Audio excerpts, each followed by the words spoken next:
አንድ ክርስቲያን ጸሎት ከመጀመሩ በፊት ሊያደርገው የሚገባ ተግባር ሸር በማድረግ ለተዋሕዶ ልጆች በሙሉ ያድርሱልኝ። አንደኛ፣ መጀመሪያ አንድ ክርስቲያን ጸሎት ከመጀመሩ በፊት ልበ አምላክ ዳዊት መዝሙር 5 ከቁጥር 3 ላይ ማለዳ በፊት እቆማለሁ ለአንተም እታያለሁ ባለው መሰረት ጸሎት ከመጀመር በፊት መቆም ይገባል።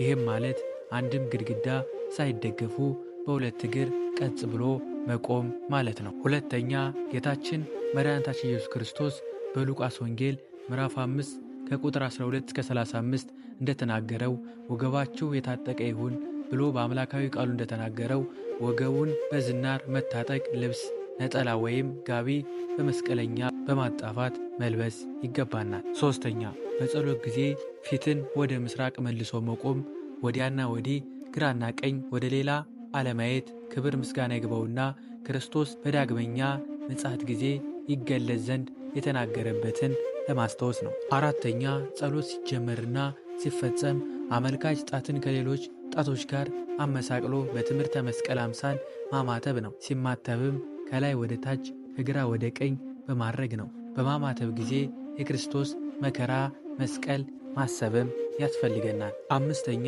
የሚጸልይ ሰው በትሕትና በጸጥታ ሆኖ ለሌላ ሰው እንዳይሰማ ለራሱ ጆሮ ብቻ እንዲሰማ አድርጎ መጸለይ፣ ደረቱን መድቃት ይገባዋል።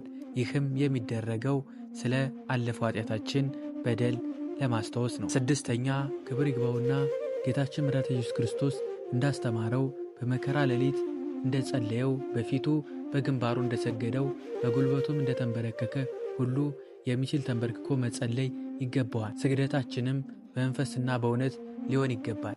ጌታችን እንደተናገረው በዮሐንስ ወንጌል ምዕራፍ 4 ከቁጥር 14 ላይ።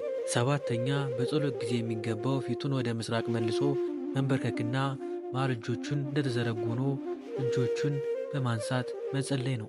ስምንተኛ፣ የሚጸልይ ሰው በውብ ልቡ በጸሎተ እግዚአብሔር ጋር ይነጋገራል። ሐሳቡን በእግዚአብሔር ላይ ይጥላል።